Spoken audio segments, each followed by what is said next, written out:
which is that clearly, whilst we're flying over all of these places, it became very evident that military's work, Operation Halt, is making a lot of impact.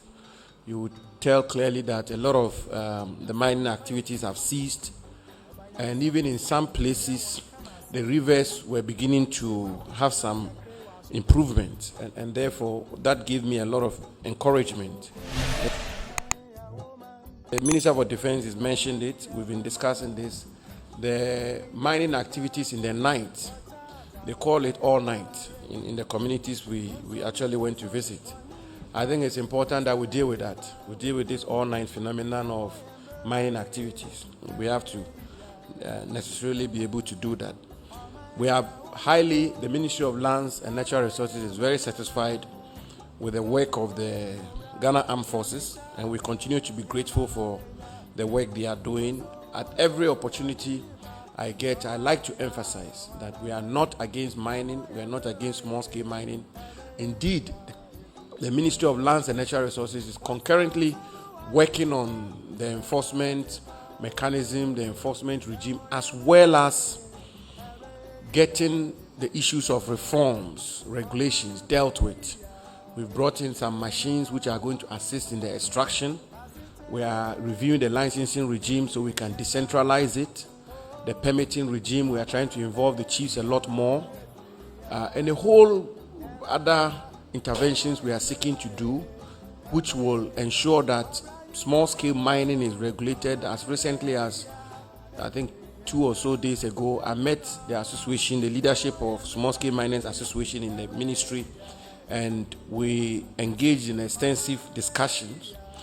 The plan is to meet them once a month. So I want to make it very clear that President Akufo-Addo and his government are not against small-scale mining. What we are vehemently against is the destruction of the environment. In the forest reserves, we are fiercely determined to protect them, and we have to do that for the sake of the future of this country. We are going to sustain this effort. There's no two ways about it. The Minister for Defense has explained the issue of the meters within which you can mine. It's a matter that we have put together a small team at the ministry, which team is looking at it carefully. Because my understanding is that in the past, you couldn't mine within 2 kilometers or so, which also had its own issues. And then they reviewed it and made it 100 meters. So I want us to take informed position on it, which is why I put together a team of experts to advise us appropriately. And whatever step we have to take, we have to do that. But it's important that we emphasize that you can be mining 100 kilometers away. If you are destroying the water bodies, you are still flouting the law. And therefore, what the military are doing is very lawful. Let me conclude by making the point that there's been some discussion in the media about the renewal of licenses and the grant of leases to mining companies. First of all, the law vests the authority to renew or extend or grant mining rights in the Minister for Lands and Natural Resources. Since I became minister, I have not granted a single mining license or lease. I haven't done so. And I'm not aware that a mining license or lease have been granted or extended by any outfits under the ministry. Certainly not at the level of the minister or the ministry. There are processes of application, I'm told, and when the applications are made in the interim, the Minerals Commission is supposed to have the mandate under Section 14 of Act 703 to give temporary permits or so. It's a matter that we are looking into at the level of the ministry, but I want to assure the Ghanaian people that we have not granted any mining license or lease. We've not extended any mining license or lease. It's not as if it would be wrong to do so, but if we have to do so, it's a discretion we have to exercise responsibly, and we haven't done that. The honorable ministers, members of the press, it's absolutely important that we all appreciate that no law enforcement regime will work if it doesn't occupy the moral high ground. That one is as simple as it. The soldiers will tell you, if the military people begin to discriminate, they will be chased out. Their authority is not so much their guns. The authority is their moral authority. That these are fair, just people who are enforcing the law. And so I want to reiterate the fact that when we said we are waging this crusade dispassionately and honestly, we meant so. And when the president said this will have no regard for political correlation, status in society, it will not be discriminatory, the president meant it. And we as his ministers are required, are duty bound to follow the instructions of the president. And everybody should be rest assured that the law should be enforced without fear or favor and without any discrimination. Thank you very much.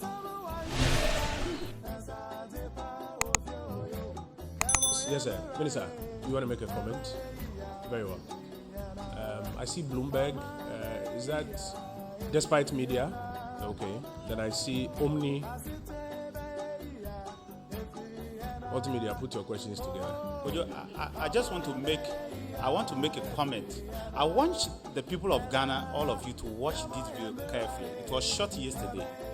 Because of the propaganda of 2 days ago and yesterday, I instructed the armed forces to go on the Ekropon area on River Brim and shoot this video for the people of Ghana to see where the armed forces have gone wrong. Just watch this video. That's the Brim River as you navigate the Brim River going.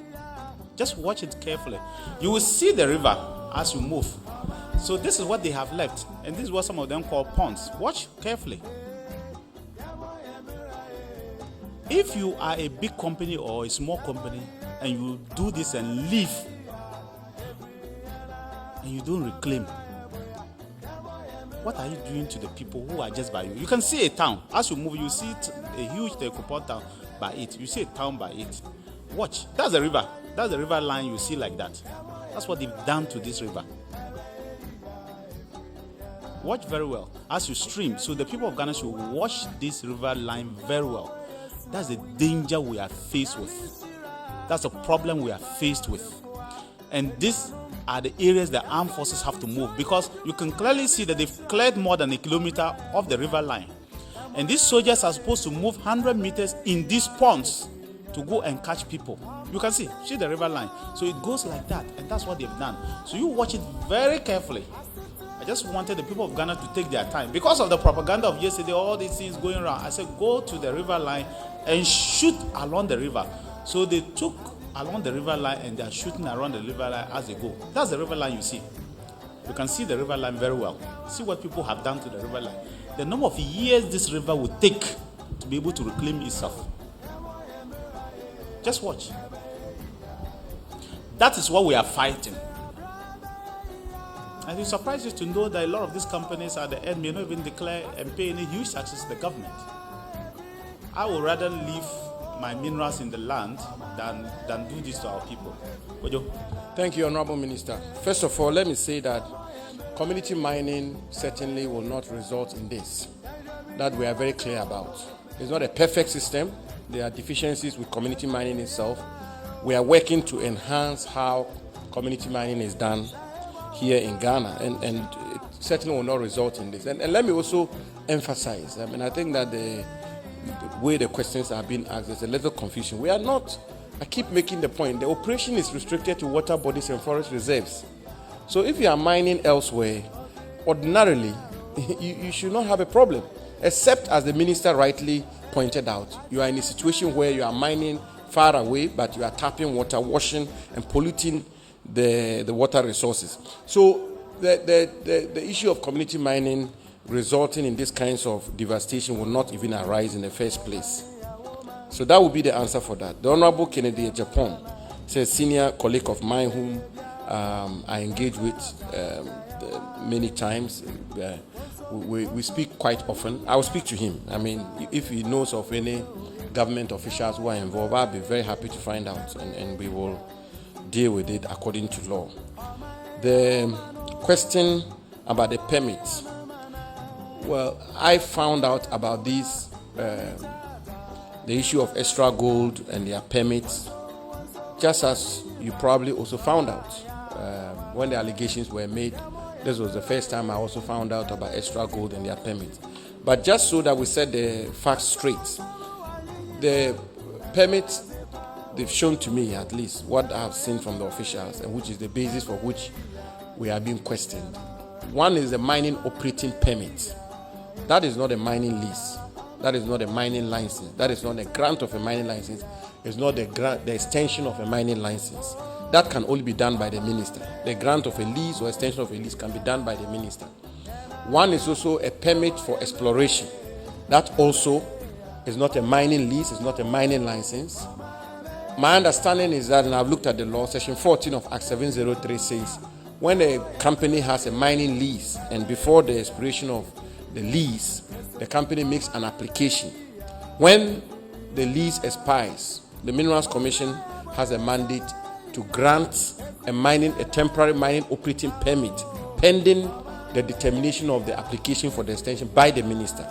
But I must also be very quick to add that these are decisions taken by the Minerals Commission and its officials. These are discretion exercised by the Minerals Commission and its officials, which on the face of it will seem to be within the four corners of the law and the four corners of their mandate. They didn't have to consult me on that because that's not how it works. The circumstances under which the permits were issued and whether or not the discretion was exercised reasonably, justifiably, correctly, so on and so forth. As I said, the ministry is investigating that. The outcome of it will be made to all of us, will be made known to all of us. So this is it. And my response to that will be the same about whether or not an official of Extra Gold came to see me. Without sounding populist, it's open books. There's nothing to hide. So no difficulty. And people come to my office every now and again. There's a huge number of people who come into my office on a daily basis. Small scale miners, medium scale miners, large scale. That's my work. There are supposed to be people that we are to supervise and so on and so forth. And so it's reasonable for an official of a mining company to come into my office. And you can check it out. You can come in as a spy. You will find out that my hymn sheet is always one. I will ask you 3 questions. Do you have a permit? If you say you have the permit, are you mining responsibly? If you say so, when you excavate, do you cover the pit? Do you revegetate? If you say yes, you are my very good friend. You are my best friend if you do those things. But if you don't do those things, you can come and misrepresent facts to me. That will be your cup of tea. When the enforcement catches up with you, you will have to deal with it. So people coming to see me in my office is inconsequential. People come in, I'm a public officer. My office, the doors are opened. But the bottom line is that we work in the spirit of transparency and integrity. And there's nothing to hide.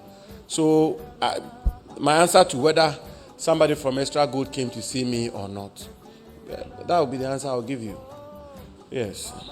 And the final one, the ban, which was asked in Twi, perhaps I should answer in Twi as well. And because a lot of our people out there who are involved in this mining and are listening to us as Twi-speaking people, Maka and Prebibri, Messas with Tim Subi, or Mampenny and Kuntia mining. A good dinner you to know on cars and more beer and two, nor see any no quite papa so. Ya ban nibida, and then ye seen suo, any a quiet, and near Bohobine. Until would tear me bia, so boy, yes, we bit my boamo. Na a good dinner you to know beer in your home for so. Na a de punto abba and put him abba, yes, we are brabo. Na mo bois a bino, na ye soon dear, young cohon. Ye quiet no so no yenkose na mine na mo ye no ye ni Minerals Commission for betenase ni ahwe kwan be fa so akrakra bibia amamo. I don't have an appetite for an outright ban. I don't have that appetite. I think the strategy we have deployed now is one that I have faith in, I have confidence in, and I believe if we sustain it and we continue with the broad-based engagement, tomorrow, God willing, we are meeting the National House of Chiefs. The chiefs have a very important role to play. Wherever we visit, we meet the regional houses of chiefs, and we are calling upon them to assist and to partner government. If all of us work together, I believe we'll be able to resolve this matter. And we do so with a sense of courage, and the issues of blackmail and people throwing mud at us and the rest. I don't have a problem with that. Everybody who does his work and do it to the best of his ability, there are consequences about it. So we will move on. Thank you. Thank you. It's a recreational hazard. So, I hear the new expression on social media these days is we move.